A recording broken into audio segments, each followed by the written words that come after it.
I tell you what I learned along the way is the cost of education is cheap compared to the price of ignorance. You know, my biggest focus today is not so much teaching real estate. We teach real estate. I can teach anybody how to buy and sell houses in a very short period of time. But the hardest thing we have to work on today is to teach people how to run a business and get out of the minutia, get out of the daily grind. I'll tell my folks, this is a very part-time business that produces a massive full-time income. And if you're working at it more than part-time, you're just wasting all the time you're putting into it.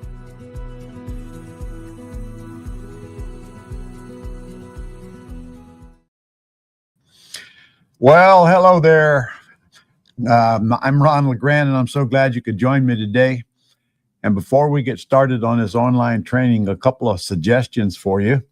Make sure you've got something to write with and write on, because you're certainly going to want to take notes. And I hope you're in a position to where you can take screenshots. So if not, better get your cell phone out and get it ready to do that with, because this is just going to be too much information for you to try to remember, that's for sure. Plus, if you want to ask questions, John, do we want to put their questions online or just? Yeah. Right, So okay. you'll see over there in the right corner, there's the comment section. So anybody who is, if you got any questions, just type them in there. It helps if you put a Q out in front of your name.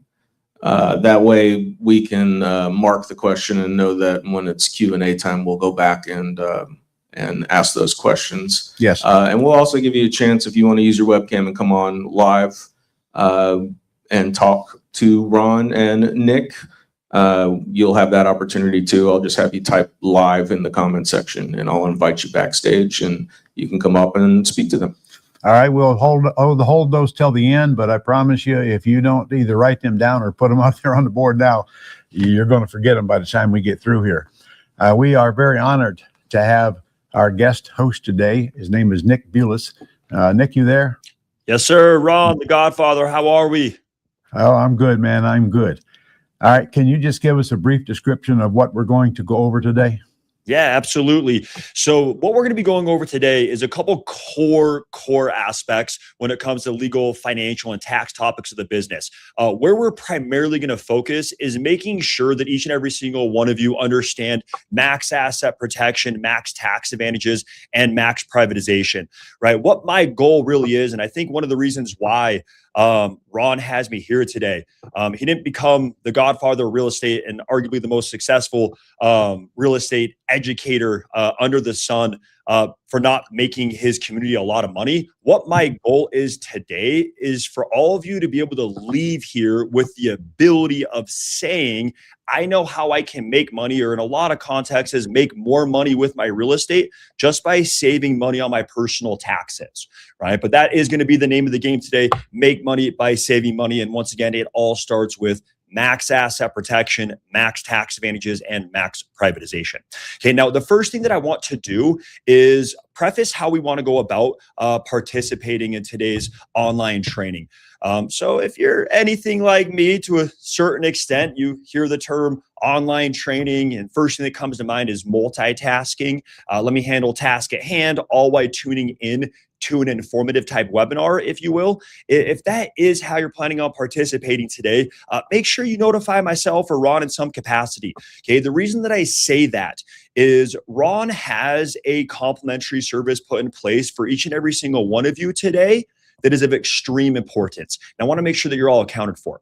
As far as how we want to go about communicating on today's platform, very, very much so encourage interactiveness, open dialogue. Generally speaking, if one of you has a question, it's the exact same one that the others have as well. So it just tends to be the most effective way to go about handling this type of platform. So utilize your chat. If you want to utilize your audio, as you just heard from John, you have the ability of utilizing the audio as well. All right. Now, go ahead, Ron. I was going to say, can you tell us your background? One of the things that I'm doing here today is educating the folks that now we are with a company that's actually going to set up their entities and so forth, rather than just teach them. Absolutely. Give you a little bit of background on me. I was going to do the whole intro of who I am, but it's kind of hard to follow up you, Ron. So I was going to dive right into it. But just to give you a little bit of my background. So Prime Corporate Services, we're going on business for 13 years. I'm the vice president. I'm one of 3 individuals to start Prime 10 years ago. But we do, roughly speaking, about 55,000 corporate structures on an annual basis. We do about 25,000 tax returns on an annual basis. We do a lot of estate planning. As well as a big aspect where eventually you're going to all come to find out is we have 2 federally sanctioned credit profiles. Most business owners are not aware of that. So making sure that you understand how to get away from being the personal bank to your business is going to be another big facet eventually of what we go over with your community, Ron. Legal financial. Okay. So you're located in Utah, but you can service the whole country. Yes, sir. Absolutely. All right. Okay. All right. And then I'm not, as you just come to find out, one of our in-house attorneys or one of our in-house CPAs. I'm the vice president here at PCS. My goal is today to take complex topics, make them simple but yet effective. Okay, so we're going to start off with making sure that you're all up to speed with the most recent tax reform. Okay, what's changed with the tax code and how those changes directly affect sectors of self-employment. And then we're going to shed light on legal and financial liability, specifically in regards to your real estate business endeavors. But all in all, a relatively simple session that we have in store today. And let's dive right into it. You did hear me correctly. We're starting off with the tax reform. Okay, now everything that we're going to be discussing today is predicated off the tax reform. Now, when I say tax reform, I am taking into account the big, beautiful bill. Right. I know a lot of you have at the very least heard whispers around the big, beautiful bill that was implemented at the beginning of 2026. In the context, as far as how the big, beautiful bill affects sectors of self-employment, it's nothing more than an extension of Tax Cuts and Job Acts, right? But it is accounting for both. So January 1, 2018, Tax Cuts and Job Acts was implemented, right? Most recent tax reform. Now, the biggest change with the tax code, we no longer have the ability to offset our tax liability with tax deductible expenses operating in self-employment sectors as an individual. Okay, if that makes sense, great. You know, it's a huge change. If it doesn't at the moment, it will here shortly. Now, as mentioned, legal and financial is what we're going to be covering. We're going to start on the legal side of things. And what it is that we're going to be going over is a specific type of business entity. More particular than that is a specific type of LLC. Okay, so if you want to write down parent company, so what we're going to be discussing today is your operational parent LLC. Now, as you can see on the slide, this is at the very, very top of your corporate hierarchy. Okay, now I do have a quick question for everyone, and if I can just get a response in the chat, please. If you currently have a corporate structure, so that means if you currently have an LLC, S Corp, C Corp, if you currently have a corporate structure, put a 1 in the chat if you do. And then if you do not have any type of corporate structure, put a 2 in the chat. So 1 if you do, 2 if you do not. Right, and that's any type of corporate structure, LLC, S Corp, C Corp. If you have any type of corporate structure, you're a 1. If not, you are a 2. All right, and then thank you for some of those quick correspondences.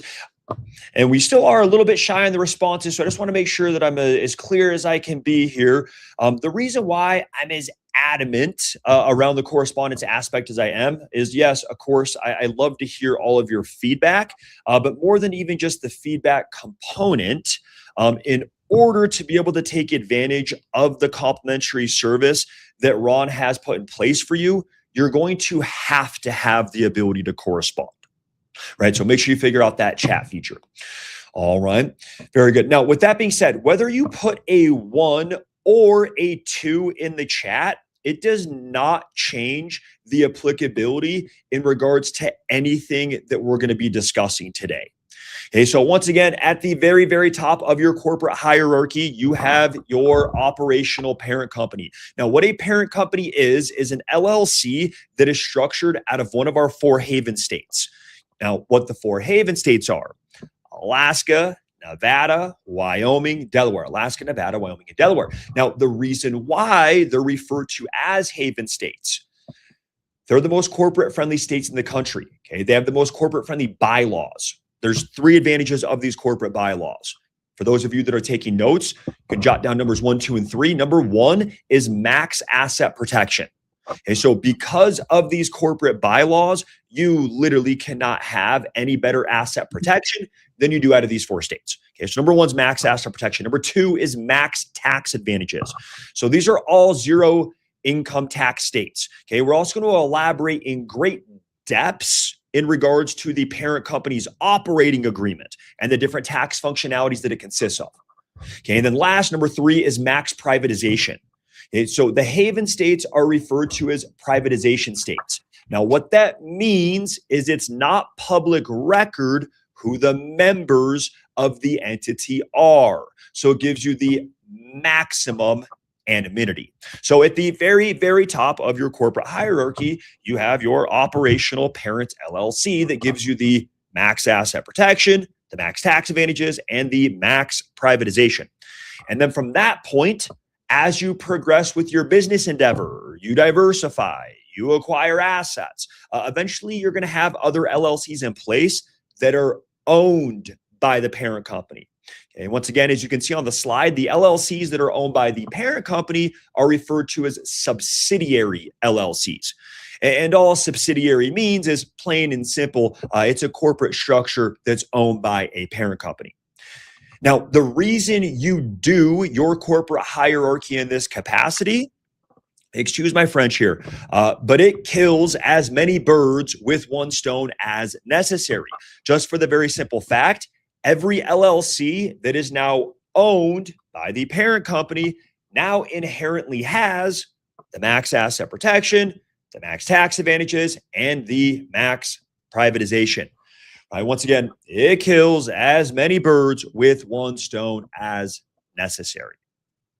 Okay, now for those of you that referenced a 1 in the chat, meaning that you have a pre-existing corporate structure, that pre-existing corporate structure just falls underneath the new parent company, and poof, it now has those advantages. All right, and then those of you that referenced the 2, you're utilizing the parent company for the operations of the business to get things started. All right, all on the same page so far? So far, so good. Utilize your chat, utilize your audio. Now, we are going to start on very, very ground level. Bear with me in the beginning. It might be a little redundant for a few of you to get things started, but I do want to make sure that we're on the same page from top to bottom. So first and foremost, the acronym LLC stands for Limited Liability Company. Limited Liability Company. Now, the very first element in which the LLC does is it legitimizes. It's the legalization. You started a business. Very simple concept. Would also like to think that the vast majority of individuals that I speak with probably assume that's what the LLC would do right out of the gate, right? Legalize. Reason I bring it up and I emphasize it. Well, once again, is the tax reform. Okay, state and federal government bodies, they clearly want self-employment sectors, independent marketplaces, sanctioned and bounded by law. So right out of the gate, legalization. The fundamental function of the LLC, if anything, you're familiar with this. If you want to write down separation and protection, if you want to get technical about it, you can write down corporate veil of protection. So LLC separates, protects you and all your personal assets. from any type of liability associated with the business. In simplest terms, you can't be sued or liquidated personally for something that transpires from the business, right? There's a layer of asset protection that separates the asset classes. So that is the fundamentals of every LLC right there. Okay, very first element, legalization, fundamental function, separation and protection. Okay, now for all of you that referenced a 1 in the chat, meaning that you have a pre-existing corporate structure, that is what it is that you are telling me that you have. Okay, you've shown legal intent with your state and you have a corporate veil of protection. Right? In other words, you have asset protection to protect business assets. Now, the reason why Ron has put in place for all of you what he does today, where LLCs differentiate from one another, is the operating agreement. Okay, the operating agreement is the structure of the LLC. That's how you reap specific benefits and recognition. That's really what's of importance, and that's what we're going to be diving into now, are the functions of the parent LLC's operating agreement.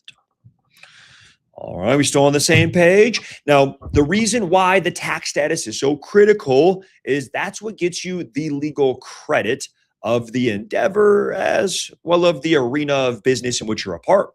And if you want to jot this down as well, so you now have up to 250 different tax-deductible business expenses, up to 250 different. And we will send everyone the complete list of all the different sanctioned expenses. But just to give you an example of a few, all your home-based expenses, internet bills, phone bills, power bills, as long as you have internet connection, you're in a viable position to be operating the business. So gas, mileage, all tax deductible.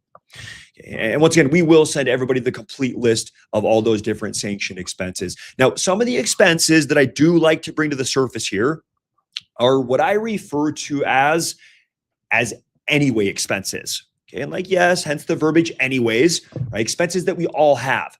Okay, where I want you to be able to leave here today with a fundamental understanding how you're now able to legally repurpose and reallocate certain aspects of your everyday life to be incorporated into your business endeavors. They can save you thousands and thousands of dollars on your taxes, right? So anyway, expenses. So let's take 10 relative monthly bills expenses that we all have. We're here via StreamYard, so I think it's pretty safe to say that we all have internet. So let's take an internet bill. I know mine is roughly speaking about $100 for sake of conversation and sake of math. Let's call it a $100 internet bill.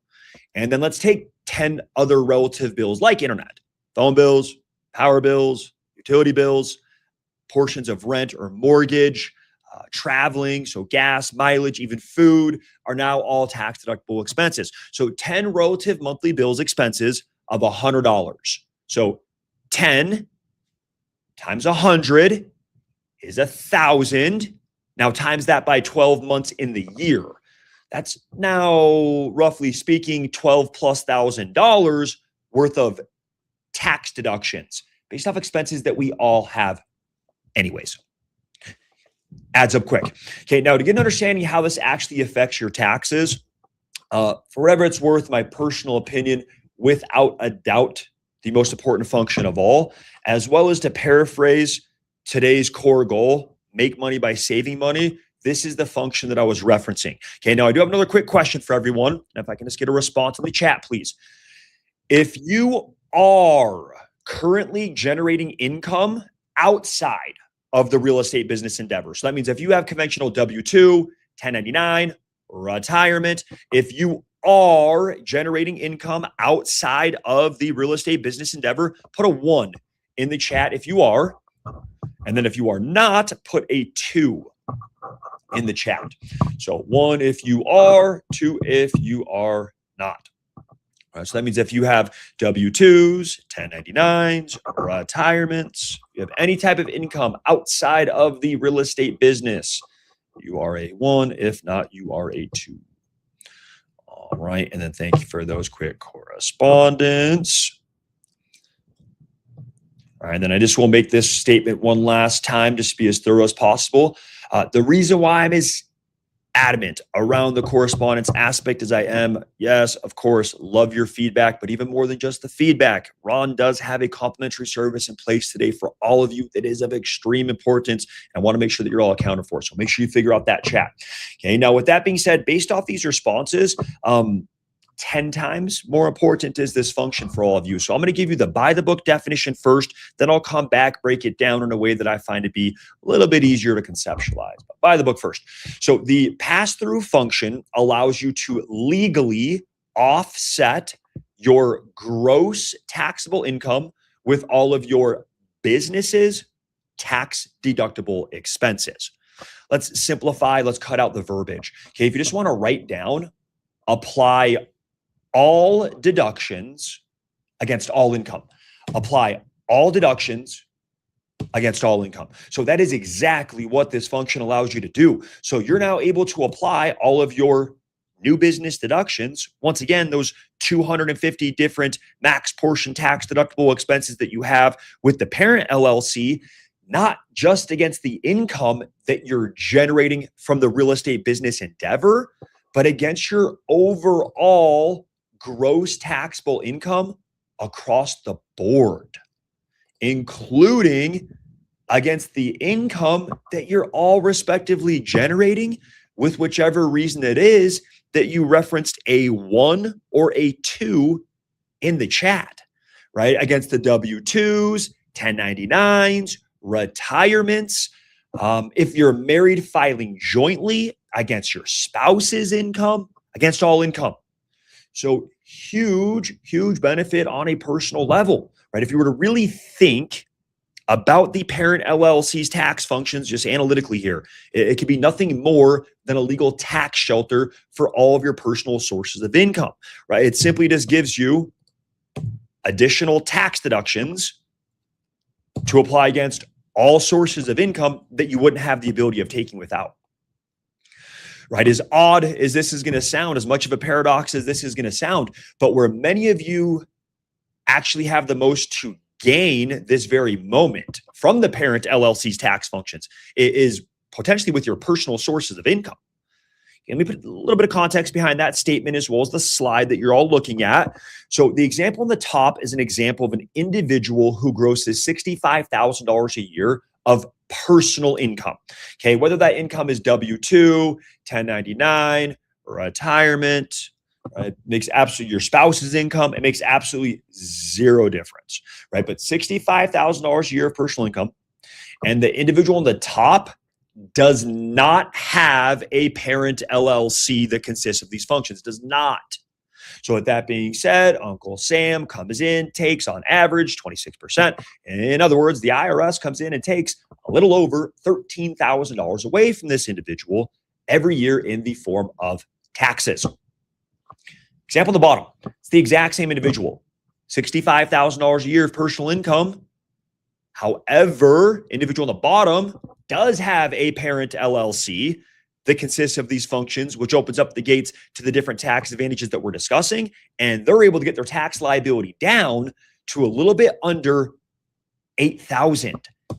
It saves this individual, roughly speaking, $5,500 a year on their personal taxes. Adds up quick. That's 1 year, right? Compound it over the next 5 years. Take it one step further here. To paraphrase today's core goal, by having the proper corporate structure, you can ensure that you make money with the business right out of the gate and regardless, just by saving money on your personal taxes. Okay, pass-through function, all deductions against all income, very, very critical. Make sure that one clicks. Okay, so a great question here. Nick, do I have to make money with my real estate business in order to qualify for these advantages? No, right? So this is not a performance-based concept, right? Is not a performance-based concept. In a lot of ways, it's the safety net. I think you can make a case to the business. Right? To even take it one step further, I think it's equally as easy to make the case that the parent LLC is of equal, if not more importance, if you were to look at it with the glass half empty. Right? So let's do that real quick. Let's say worst case scenarios happen for whatever reason, you don't monetize the business, aka you don't listen to Ron. Right? We'll say worst case scenarios, you do not monetize the business. If that were to be the case, 10 times more important is the parent LLC at this point, just for the simple fact that's really when you'd want to be recouping your investments come tax season. That's really when you'd want to be applying all of your new 250 different tax deductible expenses against your personal sources of income, right? Your W-2s, your 1099s, your retirements, your spouse's income, your personal sources of income to create that legal tax shelter. And once again, by having the proper corporate structure, you can make money with the business just by saving money on the personal taxes. Make sure that clicks. Now, pass-through function works in two capacities. So we understand how it benefits you on a personal level with all of your personal sources of income. Also works vice versa. Okay, by having those other sources of income also protects your business investments. Okay, let's dive into that, starting with the initial investments that you've outlaid for training courses, software, subscriptions, newsletters. Okay, those are the type of investments that I'm exclusively talking on right now. Training courses, softwares, subscriptions, newsletters. Okay, so these investments are by default categorized by the IRS as educational expenses. Okay, by default, categorized by IRS as education.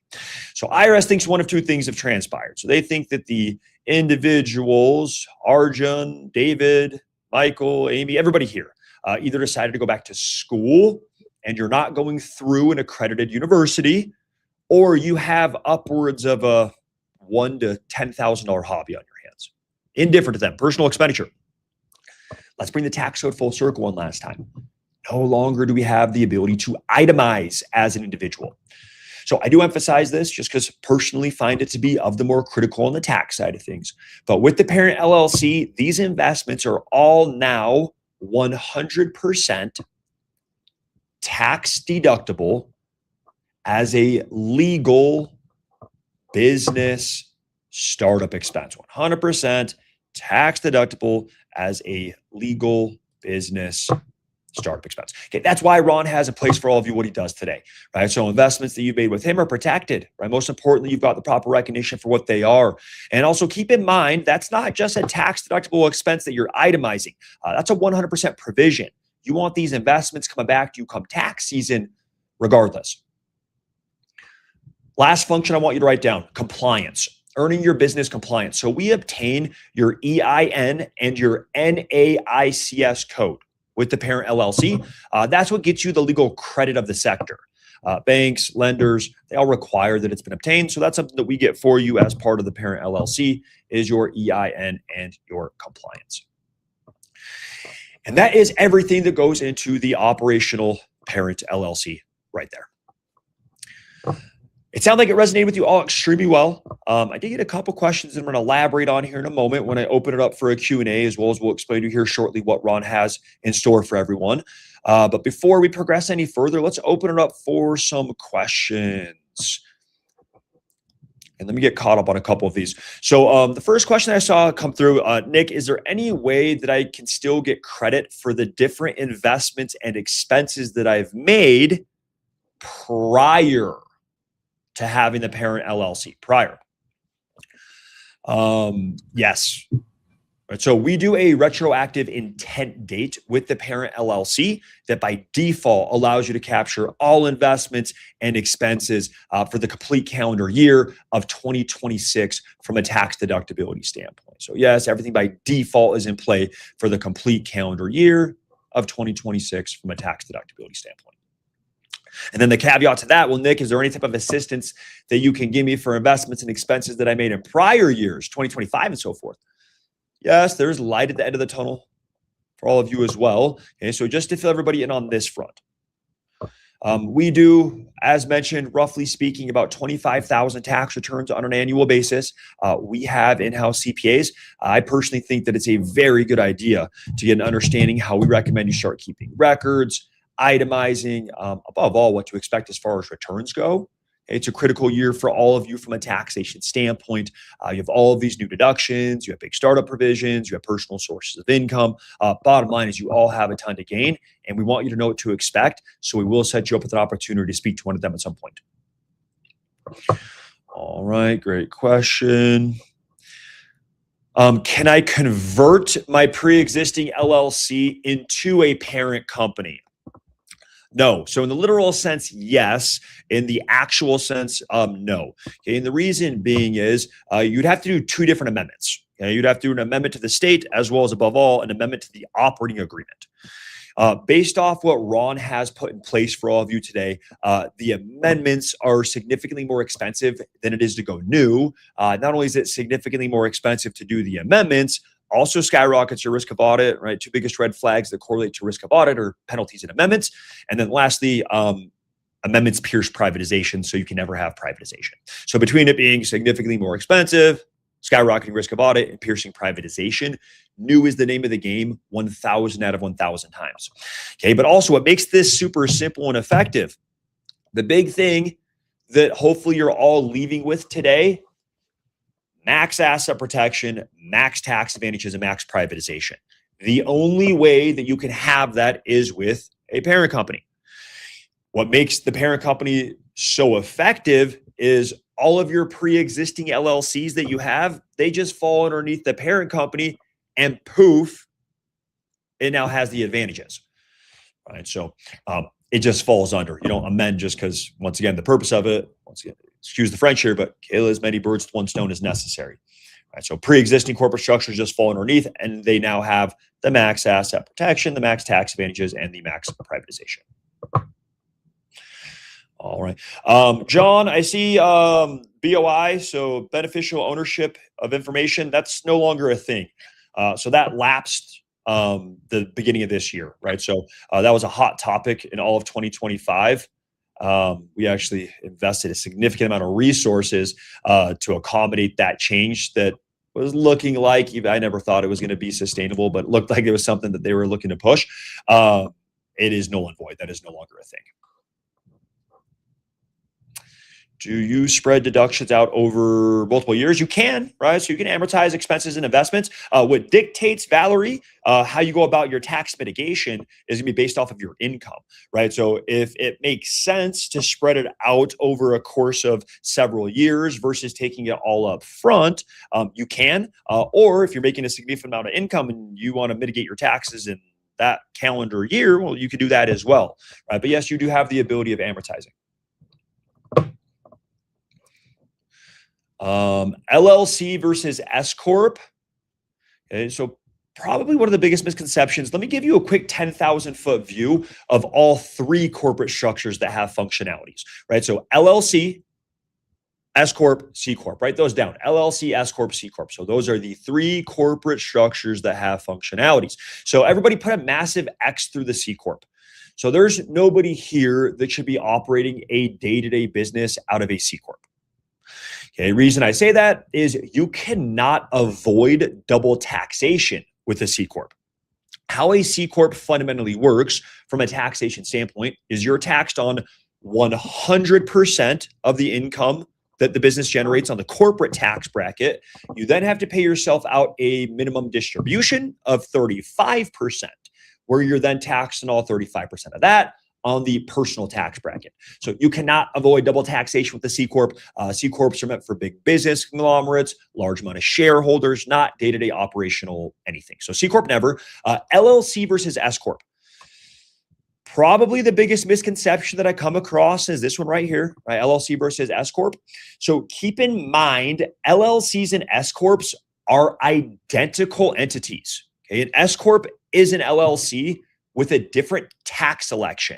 Okay, if you want to get technical about it, an S Corp's real name is a subchapter S LLC. And it's an LLC with an S Corp tax election. So the only question you ask yourself as to whether you want your LLC to be taxed as an LLC or is it to be taxed as a S Corp? One question only: income. Okay, if your business is netting, not grossing, but netting $75,000+ a year, there's going to be a tax advantage to do the S Corp election if you are. If you're not, it'd be a detriment to you. So you make up your mind as to whether you want the parent LLC to be taxed as an S Corp or when you go to file your taxes based off of nothing more than income. Right? I don't recommend starting with it just because once you do it, you can't go back, and it's only of value based off of a certain a certain earning income threshold. It can also be done whenever. It's free to do. We do it for you. The form that you file is called the 2553 form. Very simple. We do it for you, but that's just predicated off of income. You do that when you go to file your taxes. Does PCS accountants, attorneys recommend domestic LLCs filing the corporate transparency? So the Corporate Transparency Act is no longer a thing. Just to make sure I'm very clear there. The CTA, BOI, those are no longer a thing. If I have a property in Wisconsin, my LLC is from Wyoming, do Wyoming laws and Wisconsin laws apply? Yeah, so it's a nexus state, Paul. Yep. So once again, that is the whole purpose. And also keep in mind, one of the phrases that I like to reference here is like, hence the name of my company, Prime Corporate Services.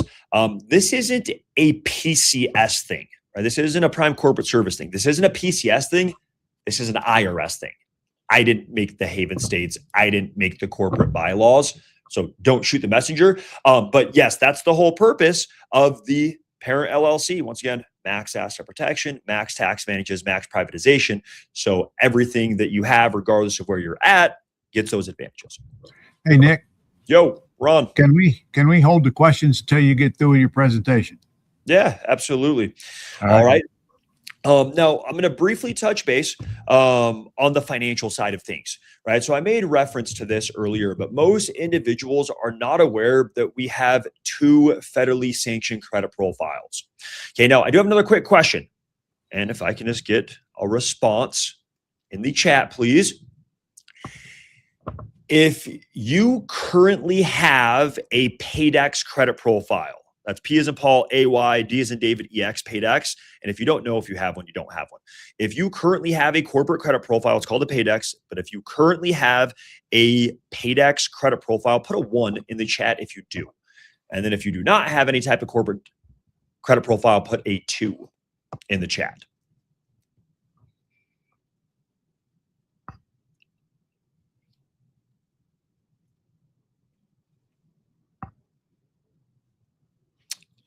No, John, there's no double. John Love, there's no double cost because of that. I think, are you asking, is there double tax? No, there's no double tax.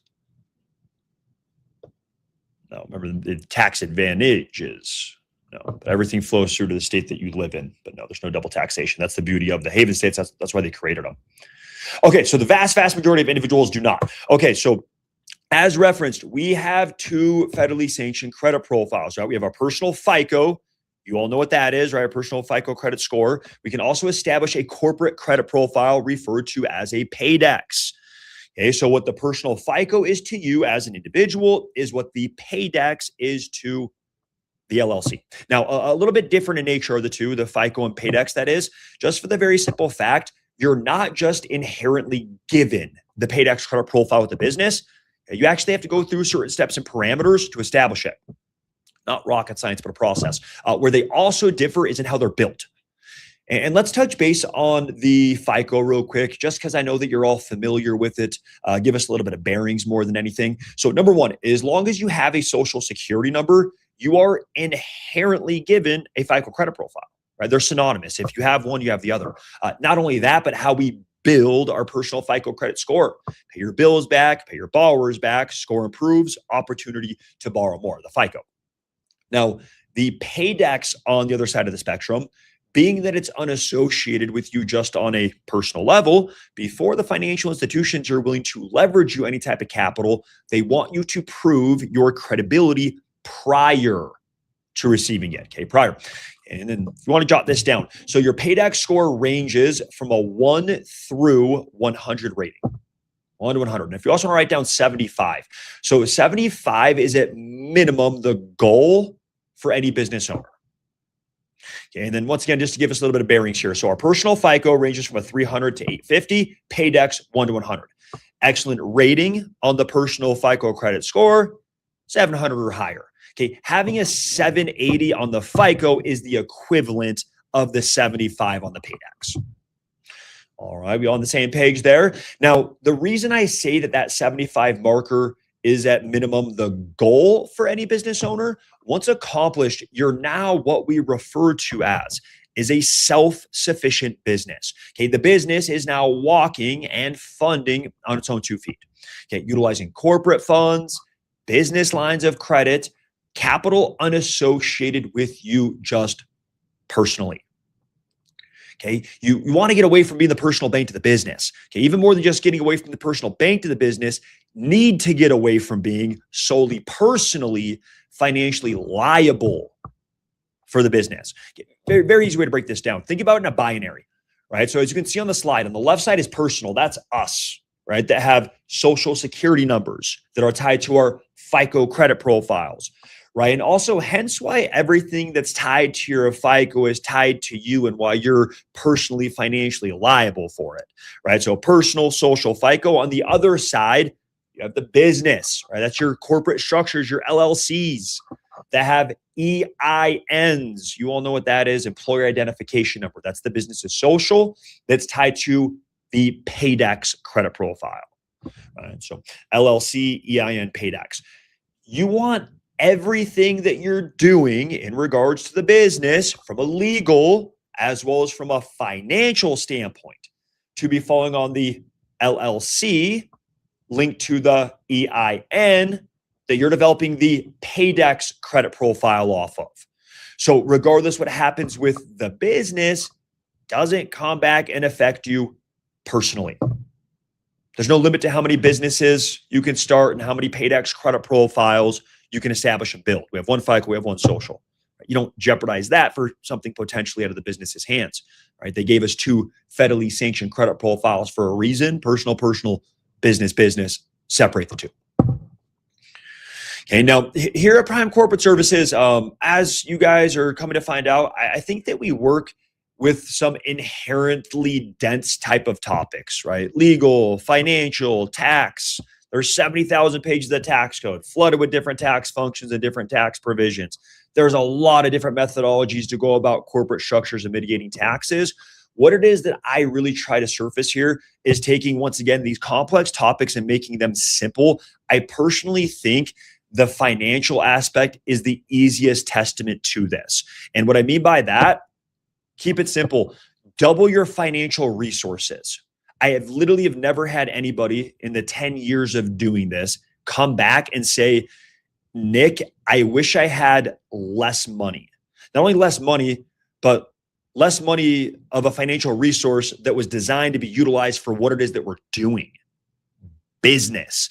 Therefore, there's advantages of this financial resource, starting off with interest rates, right? Significantly lower. So make sure you're getting away from the personal bank to the business. All right. Now, Ron, when it comes to time, I want to make sure that we have ample amount of time to walk them through what it is that you have in place. Do we have time to briefly touch base on the 4 components of the estate plan? Oh, sure. Okay. So quick question. And if I can just get another response in the chat, please. If you currently own your own home or you have children, put a 1 in the chat if you do. If you own your own home or you have children, put a 1 in the chat. All right, so if you own your own home or you have children, you are a 1. John, Michael, James, Stacy for those quick correspondences. Bill, Eugene, Dwayne, Valerie. Okay, just about everybody here. You guys are all helping the declining birth rate, or you own your own home, one of the 2. Okay, awesome. If you put a 1 in the chat, or a 2 for that matter, and you don't have a trust, make sure you bump that up in your priority list. Okay, it's the only way that we can legally avoid probate. Okay, so the 4 components that make up an estate plan: trust, will, living will, power of attorney. Okay, so without a doubt, the most important component of the estate plan is the trust. Okay, reason I say that, it is the only way to legally avoid probate. Okay, if your estate is uncontested, probate is on average $7,000 to $15,000. If it's contested, times that by 10. Extremely time-consuming, expensive. The state's involved, attorneys are involved. I could probably say less, but the most important component is the trust. For those of you that maybe aren't 100% familiar with what probate is, it's death taxes, right? So when somebody passes away, the state that they live in, like for example, I live in Utah, the state that you live in is equally entitled to your assets as your beneficiaries are. Okay, how they go about deciding who gets the assets? Court, right? Litigation. As you guys are probably aware, the presiding party in court is, generally speaking, the party that has more money. The party that has more money is the state. So to avoid that whole debacle, you need a trust. And second component, will. I think for the most part, we all have a pretty relative understanding what a will is. That's the picking of the distribution of assets. Who gets what goes where? Beneficiaries. Third component, living will. Okay? That's picking how you want to proceed moving further for yourself in life and death circumstances. Do we want to continue or do we not want to continue in life and death circumstances? Healthcare directive, last wishes. Fourth, final component, power of attorney. Okay, so that's picking an agent to act in your behalf if you're no longer able to mentally or physically do so yourself. So trust, will, living will, power of attorney. Once again, if you own your own home, you have children, and you do not have a trust, bump that up on your priority list, right? I work at a firm that does about 12,000 of these a year. I personally know how easy it is to kick that can down that road. It's an important one. Right, so if that's something that you don't have yet, once again, bump that up.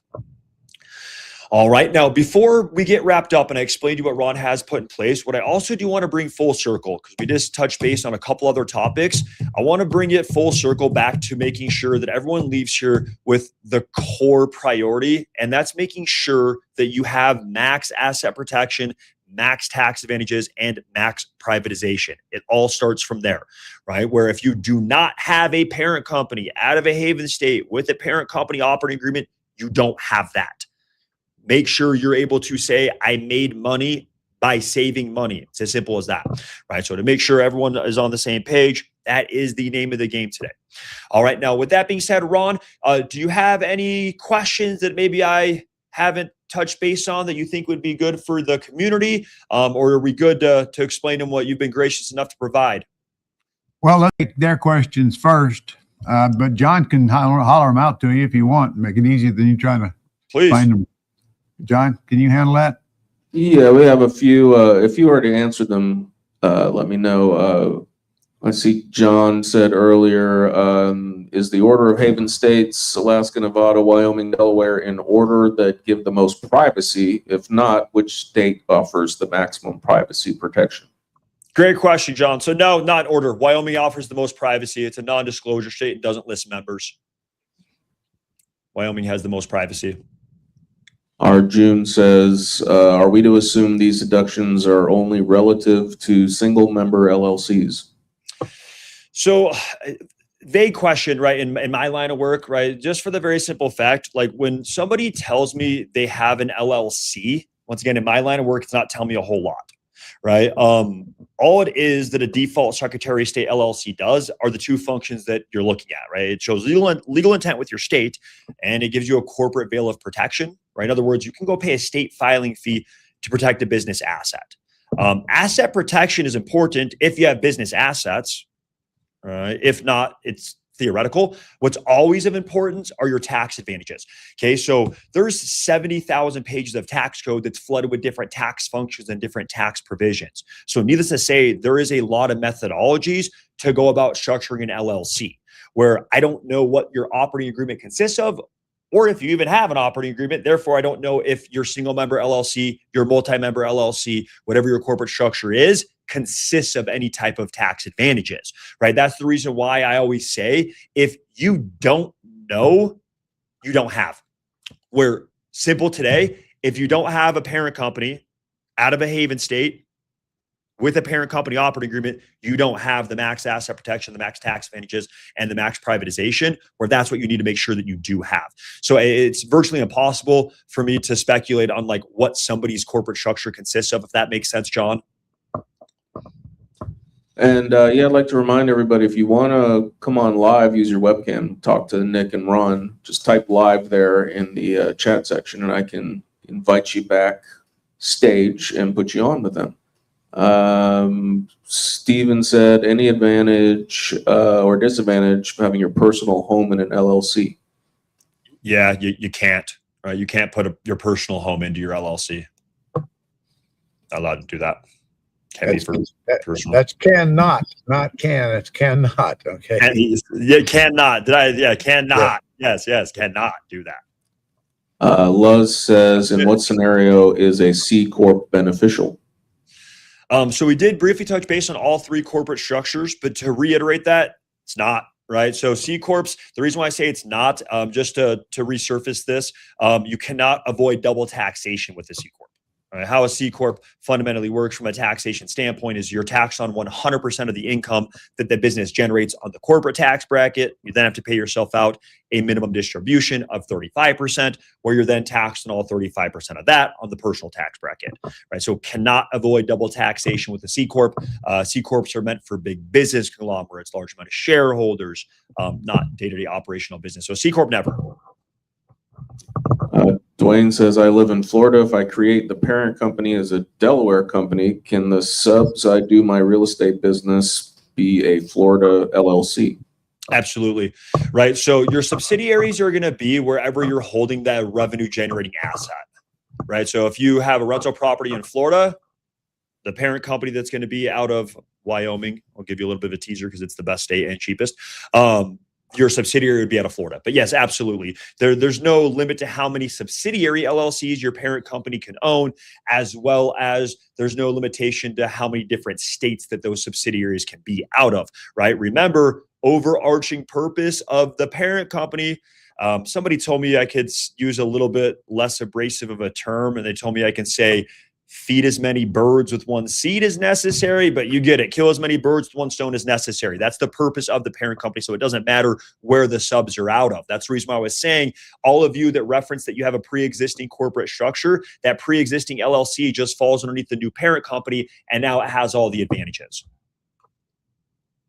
Okay, I think we're caught up on all the questions for now. Good to go. All right. That being said, let me explain to you what Ron has put in place for everybody. So we do everything for you on the parent LLC. Okay, document, draft, file, legally prepare, file, submit articles of organization to the Secretary of State. We structure the operating agreement, obtain the tax status with your EIN. We literally do it all for you. Now, if you were to just call up Prime Corporate and inquire about the parent LLC, you would be, traditionally speaking, looking at a one-time setup fee of $1,660. Okay, that parent LLC retails at $1,660.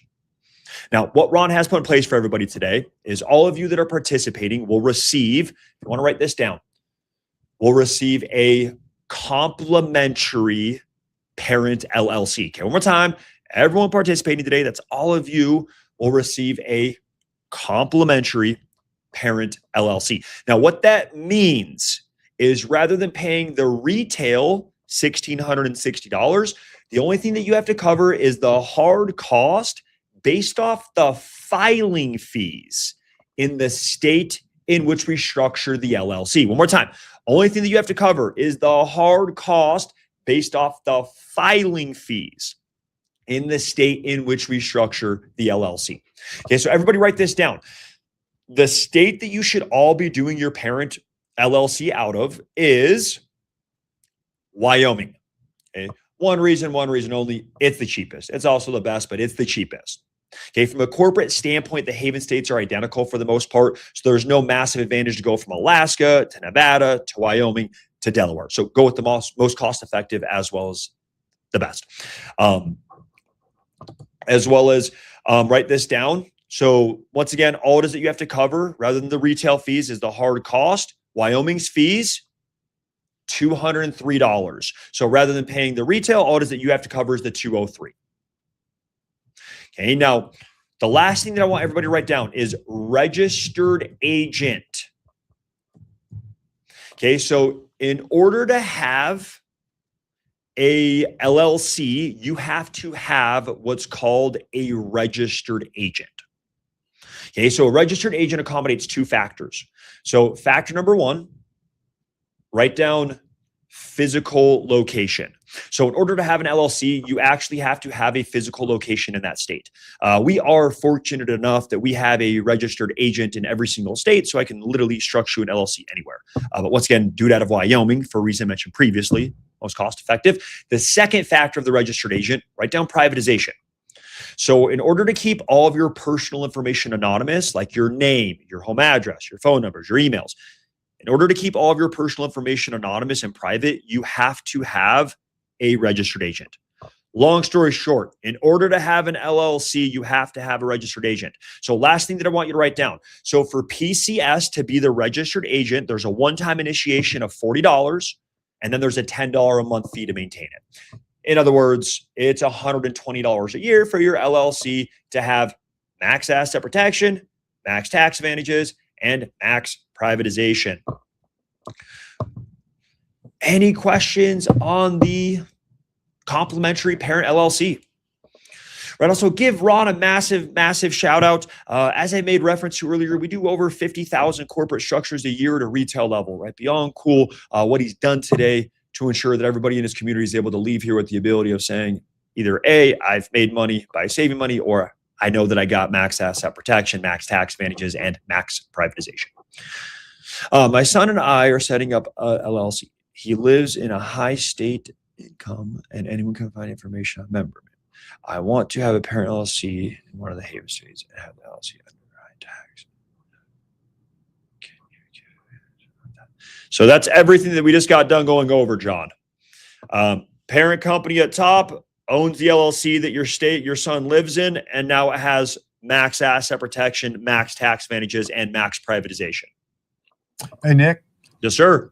What if I don't have any subsidiary LLCs to put in the parent? So vice versa, right? So well, I guess not vice versa, but the parent company is on top is where my mind goes. But first thing that you do before you get your subsidiaries in a perfect world is get the parent company, just because the parent company owns the subsidiary, but it makes no difference. The only time that you need subsidiaries is as you start to get revenue generating assets, right? But when it comes to those of you that are like brand new to starting business and you are maybe even yet to go operational or you're yet to make any type of money with the business, you start with just the parent LLC, right? Hence the verbiage operational parent LLC, and you're getting all of the tax advantages. And then obviously it has the max asset protection and the max privatization. You only get subsidiaries as you acquire assets to start new businesses. So it makes no difference whether or not you have a subsidiary prior or after, Ron. What if those subsidiaries are of different types of business? Makes no difference, right? So there's no limit to how many different types of businesses you can have underneath the parent company, right? So for example, let's say that you're involved right now with real estate. You have a parent company for the max asset protection, the max tax advantages, the max privatization. Let's say that you have a subsidiary for a rental property. And then let's say that you also are a undercover chef and you go and start a restaurant. You then would get a subsidiary for your restaurant. Okay. Now, some individuals like to have two different corporate hierarchies, one for passive income, one for active income, which eventually you will if you start earning a certain income threshold versus one versus the other. I don't want to dilute the simplicity of today where you're going to all have the ability of actually speaking to a corporate advisor. If you are one of those individuals that has already diversified portfolios and have numerous businesses going on. But to keep it super simple, there is no limit to how many different types of business you can have underneath the parent LLC. Each of the subsidiaries have its own tax return. No. So that's the other thing that's beautiful about the LLC. It's one tax return. Everything flows through to the parent company that reports on your 1040, right? If it's a single member LLC, that is. One tax return, right? If you have an S Corp, 2 tax returns. If you have a multi-member LLC, then 2 tax returns. But if you're a single member LLC, everything flows through to your personal 1040, right? That's the reason why I say legal tax shelter for at minimum a lot of you where you're not even really doing anything fundamentally different from a taxation standpoint. It just simply gives you additional tax deductions to apply against all sources of income, right? But one tax return if it's a single member LLC. All right, I'm going to put my 2 cents in here. Yeah. I don't really want to see anybody have a single member LLC. Half the states in the union, it's as good as having nothing, including Florida. And I can testify to that to you personally. Okay. Single member LLC, literally they'll come and get the bank account of it first, and there's nothing to protect it. People ask, well, why don't I have anybody else to put in there? Well, you put one of your other LLCs in there as a member, then you don't have a single LLC anymore. So I don't know those states, Nick. Maybe you do, but I know the best thing to do is not have a single member LLC, in my opinion. Mm-hmm. So the tax advantages are the number one key factor there. And that's going to be predicated off the operating agreement. Now, with that being said, the big benefit of the parent company, what's evolved, is the corporate bylaws. Even with single member LLCs are on now, where like the single member LLCs now have charging orders and bylaws that give you significant amount of asset protection out of the haven states. Now, to Ron's point, if you don't have an LLC out of a haven state, then yeah, single member LLC asset protection is not the greatest, right? But the single member LLC out of a haven state gives you charging orders, gives you bylaws, and it gives you the max asset protection where it will suffice. Now, I think another reason why Ron's saying that he doesn't want to see anybody with a single member LLC is once you're generating a certain amount of income, it needs to be an S corp, right? So he wants to see all of you make a ton of money. But at the same token, not only is it to make a ton of money with the business, it's also to make sure that you save money on your personal taxes in the interim of doing that. So yeah, I couldn't agree more. Is the goal to get to where it is that you're referencing, Ron? Absolutely. Okay. Any more, John? Yeah, we've got a bunch of questions coming in here. All right. Well, I'm sure you can answer them.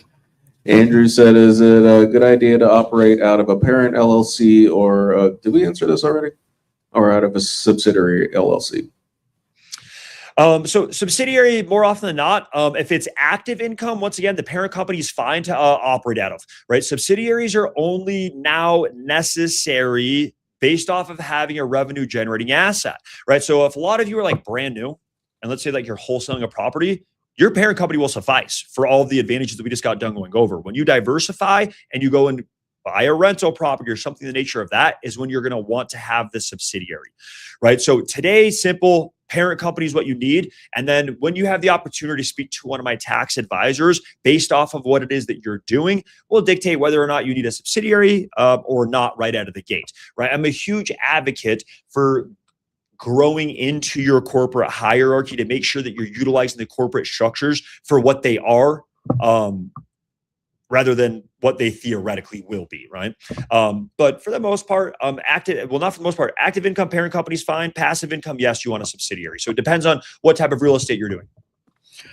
Let me make another point, Nick, that's often overlooked. Yeah. I happen to have parent companies and subsidiaries, just like you described. Uh-huh.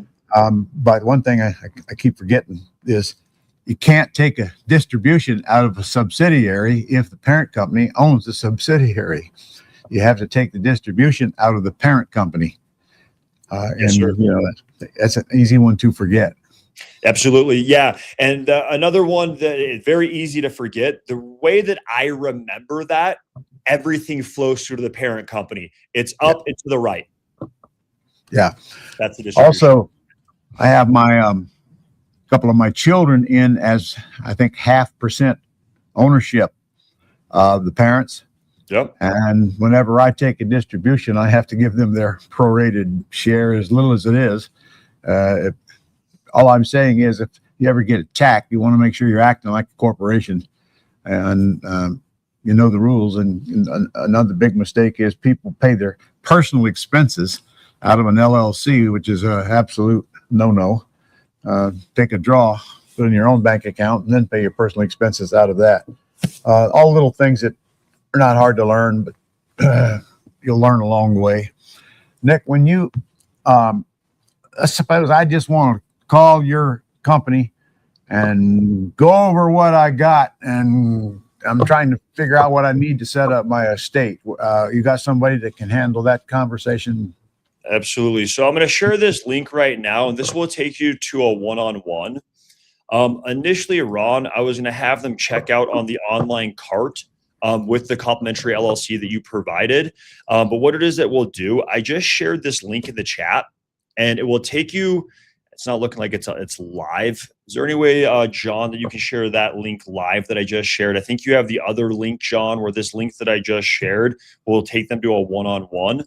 To speak to one of my corporate advisors, right? I have 80 plus corporate advisors where they're going to go over a lot of what we just got done going over from a 10,000 foot view and a lot more intricate type of depths based off of your circumstances, right? My goal today, complex to simple. Max asset protection, max tax advantages, max privatization. If you don't have that, that is what you need. That is why Ron covered the complimentary LLC. Make sure you take advantage of that. But there's also a lot of you that don't have corporate credit profiles yet. Make sure you understand how to get away from the personal bank to the business. At the very least, know how to establish it. They gave us 2 federally sanctioned credit profiles for a reason. You'd be crazy to not take advantage of what they've given us at the very least. Make sure you know how to establish the corporate credit profile. And then to Ron's point, estate planning. Just about every single one of you that responded either had children or had or owned your own home. As I made reference, if you don't have a trust, make sure you bump that up in your priority list. Right. And you guys, this is actually our inaugural webinar that we've kicked off with Ron. So not only do you guys get a complimentary LLC, but you guys have promotions across the board on all different services. Right. So make sure you schedule your appointment. And Ron shared the one that's a live link. So just click that link and schedule your appointment. It's an hour-long Zoom consultation. This is your opportunity to educate yourself and give them, ask as many dense questions as you possibly can, and they'll give you the answers, right? Like I said, we touch basis on a few of the core topics today around legal, financial, and tax. They start there, but evolve it for what it is. I want to write down all your questions before you get on that call. To form your LLC, though, you just said you're going to give them an LLC now, right? And that's the parent. Yep. And then as they add other LLCs, they just add it. You're going to have to change the ones you have now, change their operating agreement so the parent owns them, right? Now, what I like about this is that I've always taught, make sure when you get your estate plan set up that it's all one firm so that you don't have conflicting opinions of what one firm over another, so that you got all these heads in it. And I promise you, you're going to be glad you did, because you put a tax attorney and an estate planning attorney side by side, and they may not have the same thoughts in mind on how to protect you the best. So am I picking this right? Your company does the whole thing. Both. But communicate within each other to make sure that it's all one cohesive package. Correct? Yeah, absolutely. I couldn't agree more. Ron's obviously been at this a lot longer than I have, but as I mentioned, I just had my 10-year anniversary. And I think one of the things that gets most overlooked is the fact that you can have a one-stop shop with us. So left arm, right arm are talking to one another. Ron probably can tell us better than just about anybody in the sun how valuable that really is. So that way you're not playing this ping pong of conflicting type of information where it's very, very structurally sound from A to Z with all hands on deck that are very, very familiar and in tune with what the overall purpose of what it is that you're doing. And I heard also that you do people's tax returns for them. So that's also under that umbrella. It makes any difference what state you live in. Okay. Nope. And I had another one, but I lost it, Nick. That ever happened to you? Happens all the time. It was a brilliant question, whatever it was, but I don't know right now. I wish I had some telepathic abilities to get that question out of the brain. I'm sure it's a good one. All right. So a lot of questions. I know there's a lot of questions, and I'm telling you, the more you think about it, the more you're going to pop up. So write them down, schedule the call, get your LLC done, and you can do any.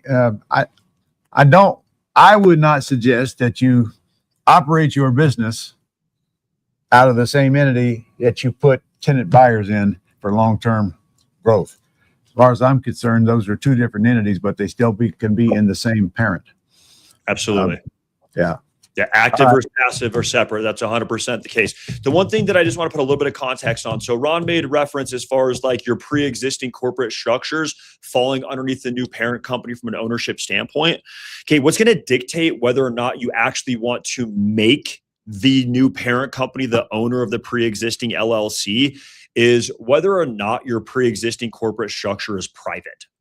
Okay, the reason that I say that is if your pre-existing LLC is public, once an LLC is public, it can't be private. And once you bring a pre-existing public LLC underneath the new private parent company, it actually pierces the veil, the privatization veil across the board.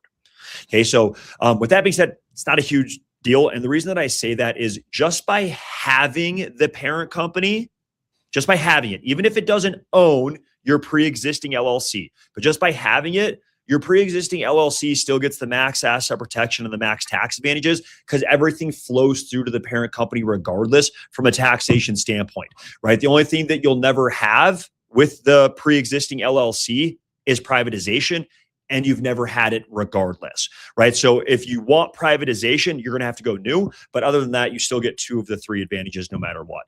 They will go over that with you on that consultation. Go ahead, Ron. I'm probably the only one that don't know what you said, man.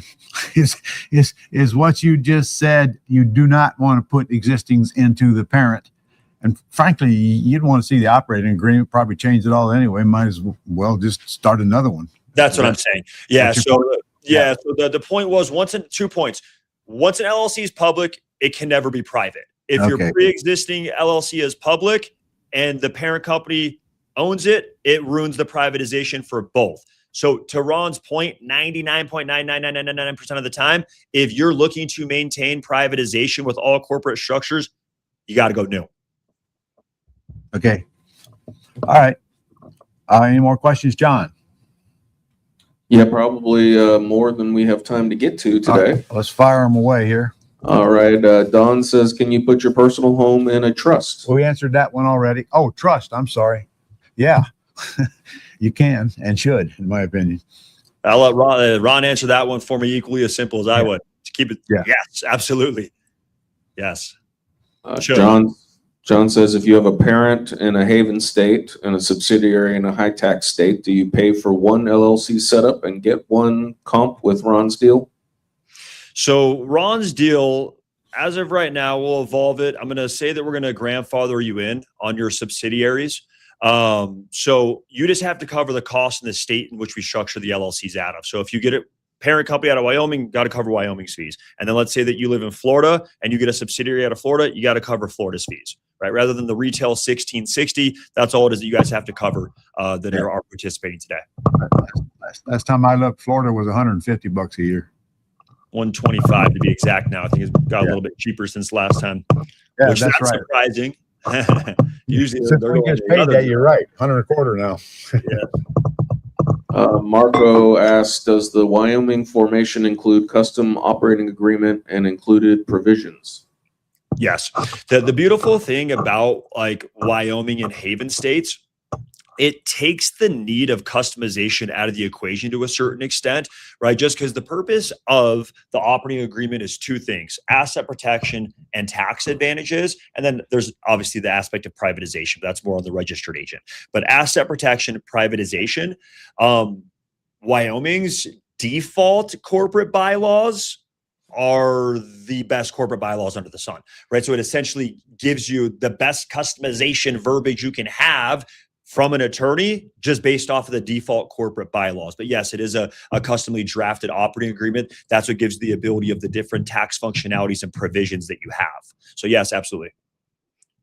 Valerie asked, do you set up trusts as well? Absolutely. Yep. That's what we were briefly touching base on. We do about 12,000 trusts on an annual basis. A lot of trust, right? So yes, absolutely. The trust is at the very, very top of the corporate hierarchy, right? The trust owns everything, not just business, but personal assets as well. So yes, the top of everything is your trust. You're talking about living trust now, right? Yep. Living trust. I know there were some individuals on here that reference land trust. We do land trust as well. If you're like Ron and you have 7, 8, 9 figures of real estate portfolio. Land trusts, very important. However, if you don't have that size of portfolio, even if you do have a land trust, you still need to have an irrevocable or revocable trust. So just depending on your assets dictates what type of trust it is that you need. But yes, we do them all. Does your registered agent office come with a unique virtual office? Is there a cost to use that address? No, it's not a virtual address, right? So it's not for like mail forwarding purposes. It can be, but it's strictly for privatization. You can like upgrade into a service that we offer for virtual address if you wanted, where we would forward it. But the purpose of the registered agent is not to be mail forwarding. It's for anonymity. Does your company provide annual tax accounting services? Yes, we do about 25,000 tax returns on an annual basis. So I think about 120 something odd CPAs, in-house CPAs. So yes, a lot of taxes. Does the parent LLC need to state in the operating agreement that it is a parent company? Yes. Yeah. When I say parent company, this isn't just like some fictional name that Prime Corporate Services made up. As I made reference, this is not a PCS thing. This is not a Prime Corporate Service thing. This is an IRS thing. What dictates if it's a parent company is A, what state is it out of? It's got to be out of a Haven state. And then B, what does the operating agreement consist of? So yes, very much so. Do you recommend series LLCs for wholesale deals? No, we do series LLCs.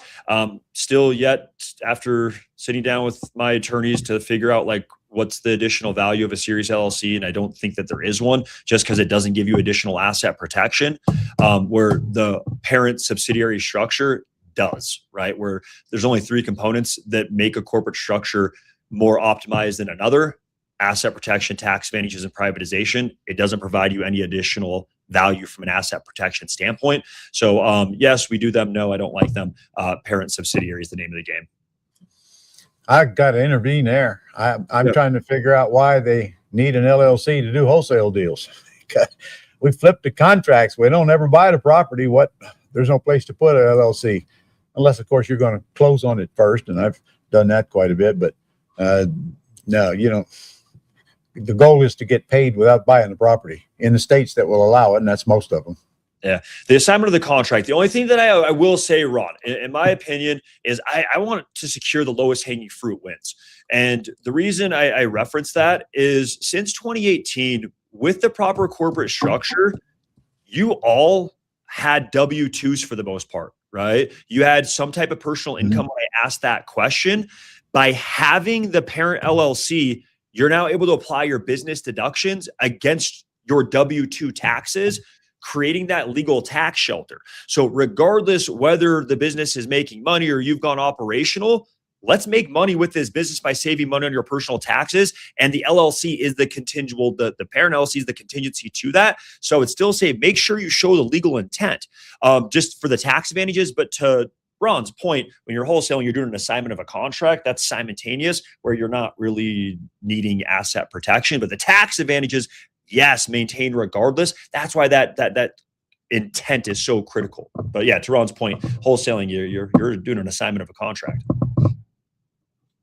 Question from Hugh. I already have a registered agent service in Wyoming. I plan on opening a new LLC just for this business. Should I continue with them?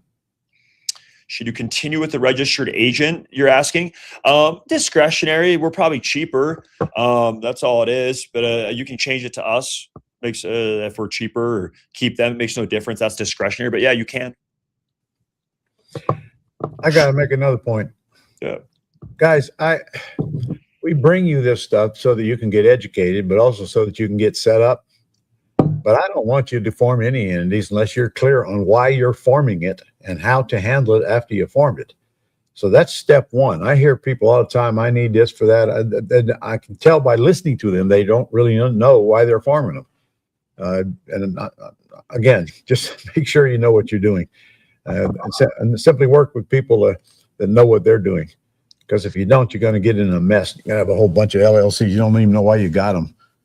I couldn't agree more. That's what I was referencing when I was saying evolve into your corporate hierarchy, right? I thought if I had $1 for every time that I spoke to somebody that's never made $1 with the business, but had 3-4 entities that didn't even give them tax advantages, I probably would have retired 10 years ago. I've only been doing this for 10 years.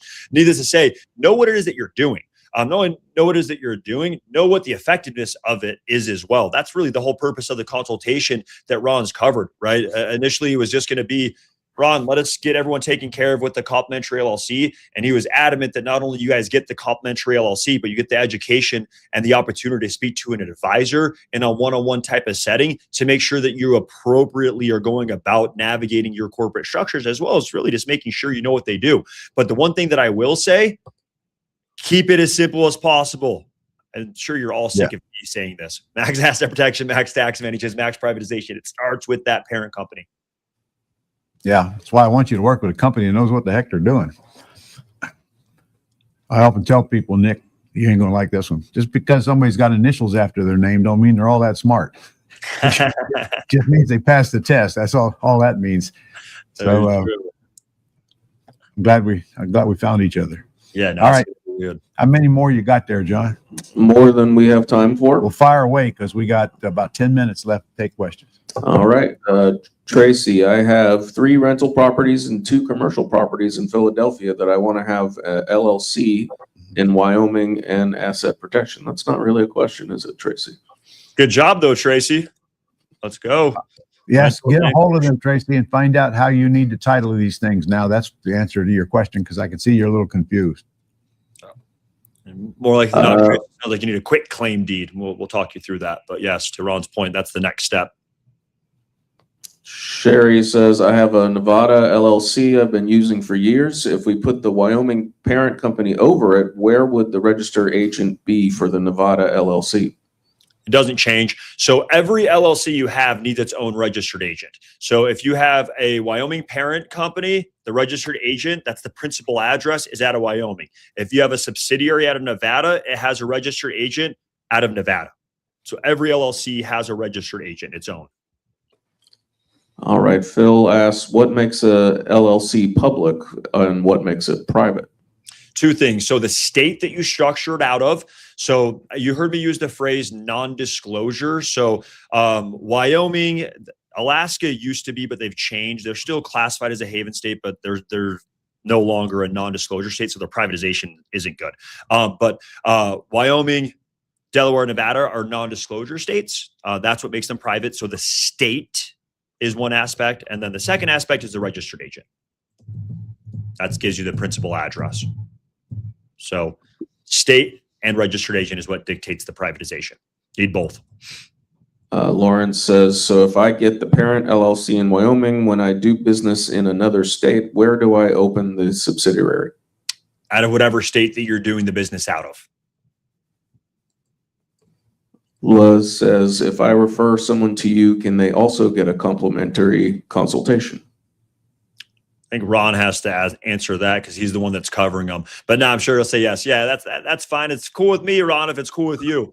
Well, if they go through that link, you're not going to know where it came from anyway. So no way to measure it. Yeah, that's very true as well. Better get that link down while you got it up because this is a one-time offer he's giving you today. Cat's out the bag. I guess that's very true. There's no way to know if you. That's good. All right. Question from Phil. I have a single member LLC in Texas. Do I simply add a member or 2 to create more anonymity? No, that doesn't do anything from an anonymity standpoint. I don't have anything to do with it. Yeah. William says, when I set up a Wyoming parent LLC, does its bank account have to be in Wyoming? No, unless you're looking for an excuse to tell your wife to go to Wyoming. But no, you don't. No, it doesn't need to be at Wyoming. It can be anywhere. We actually have a preferred bank that we can recommend that's like set you up with. But no, any bank. I've done several properties in other states from Florida. I use a Florida bank account for all of them. Yeah, well, most of them. Okay. Question from John. Do you set up a personal property trust for use as a banking account so your personal name is not on a bank account? So you can. that's a more intricate type of question when it comes to what it is that you're trying to do with like preserving that additional step of anonymity, where bank account information isn't public anyways. So the purpose of doing a personal property trust for the sake of anonymity, there's some flaws there that you should definitely speak to one of my corporate advisors about. But in theory, yes, that does keep that private. Well, if it's an LLC, the bank account's going to be in the LLC name anyway. Correct. And it's not public anyways. Yeah. Okay, a question from Andrew. Do I need the real estate professional status in order to take advantage of some of these tax write-offs and loss deductions against my W-2/1099? No. Real estate professional status, though, there is advantages where you can offset against passive income with active deductions. But no, it doesn't change anything with that question as far as how you're able to offset your personal income. The advantage of real estate professional status is for passive income purposes. But no, you still get all the advantages that can be applied against your W-2s and your 1099s. Dang says, do you recommend to use bank account that can be used at, I guess, at another country and abroad?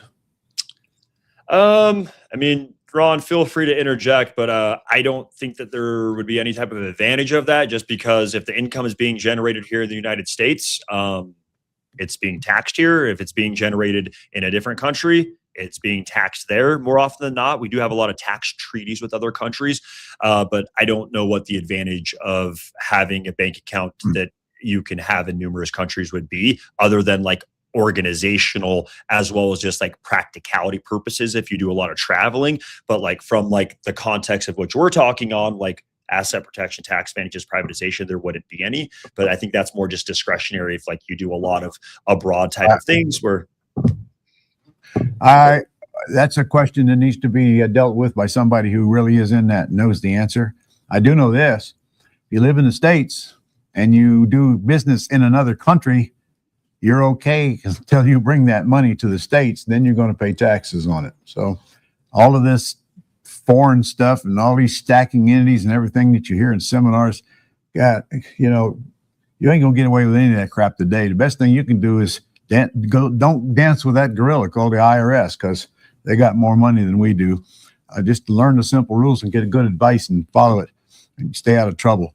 I hate to see people do something stupid and, they think they got away with it. And 3 years later, here they come after you right when you're doing well and didn't expect them and forgot all about it. Don't put skeletons in your closet. That's what I'm trying to say. there's two things that are undefeated: Father Time and the IRS. To Ron's point, I would try to veer out of that. If you're like a lot of individuals try to walk that line, it's very, very easy when you're walking that line of like trying to avoid taxes to get into tax evasion, not avoidance. There's a huge difference. But yeah, to Ron's point, you find out more what you're trying to accomplish there. Tax evasion is just a little bit illegal, guys. That's a little. Yeah. All right. Stephanie says, how does an LLC from Texas owned by the parent company from Wyoming keep anonymous if Texas is a non-disclosure state? It's So not a Texas non-disclosure is state. It's not okay. I say it is a disclosure state. So when you structure the parent company, it's a non-disclosure state. When you open up your subsidiary out of Texas, the member of that Texas LLC is the parent company out of Wyoming. All it is that they can see is the LLC name, not who the members and owners are. Therefore, they're all private. I keep hearing this, but I'm telling you guys, if you set up properly, what difference does it make whether they know who owns the entity or not? They still can't get the stuff if you do it right. Quit worrying about so much privacy, because frankly, with AI, there ain't any more. It just ain't. You ain't gonna go hiding anything. That's when you get in troubles, when you try to hide stuff, especially when they know you got it and you lie to them. That's called perjury. Just saying. Yeah, the purpose of privatization, which I'm hoping that you guys are all going to be using it for, not to do what Ron's talking about and hide assets that's illegal. Hopefully, you guys are just looking to keep your information private, where you don't want your clients or your consumers or your tenants to know, like, your home address, to know your name. Where there's an aspect of privatization that goes into asset protection, right? Ron probably knows this as good as anybody. Like, for example, in Wyoming, they have a really cool charging order where if you were to be the defendant in a lawsuit, it has to be litigated in Wyoming. Not only that, if they can't find out who the actual member is of the entity, they can't strike the lawsuit, right? So there's an aspect that plays into the asset protection, but the whole purpose of the privatization is to keep your confidential personal information anonymous, as well as to create roadblocks for anybody that would potentially be looking to pursue in a litigation. That's the purpose of the privatization. Now, of course, if you're talking about a divorce, and you better not be hiding stuff, might as well just lay down and let them take what they can take and get it over with, and learn from it, because I ain't gonna go any deeper than that. I've never been to a divorce, so I don't know what the hell I'm talking about. 60 years, man. Jeez. Man, congratulations. That's amazing. 60 years. The 50's the big one too. So 60's the real big one. Yeah. Good for you, Ron. Throw in there a little pity too while you're at it. All right, John. A few more. I think we got through all our questions. We did, which is great. I was worried we weren't gonna be able to do it. Nick, am I right? If they have any more questions, they can just click on that link there and set up a consultation with you, right? Absolutely. And if I'm not seeing the link, maybe if you want to share it again, just so it's the most recent, make sure everybody takes advantage of that. Like I said, what Ron did to get things kicked off today, just a true testament to how he got to where he is. And that name is very much so a testament, the godfather of real estate, taking care of his community. We work with thousands and thousands of affiliate partners, some of the biggest, if not the biggest, right there with Ron in this industry. What he did with the complimentary LLC, with the consultation, goes to show you how much he genuinely cares about his community, right? So more than anything, I just want to say thank you to Ron, as everybody should, for making this happen. But we look forward to working with all of you in the future. Book your appointments, and we'll talk to you all soon. Well, thank you, sir. A lot of information. Look here. Thank you, I Ron. even took notes. Got some good notes out of the deal. Well, good. Yeah, if Ron's able to get some notes out of it, I hope that everybody's able to get some notes out of it. That's for sure. Okay. All right, guys, get to it. Get to that link right now if you want a free LLC, because last time you're going to get that offer. And we will see you soon. Thank you, sir. Bye-bye. Appreciate it.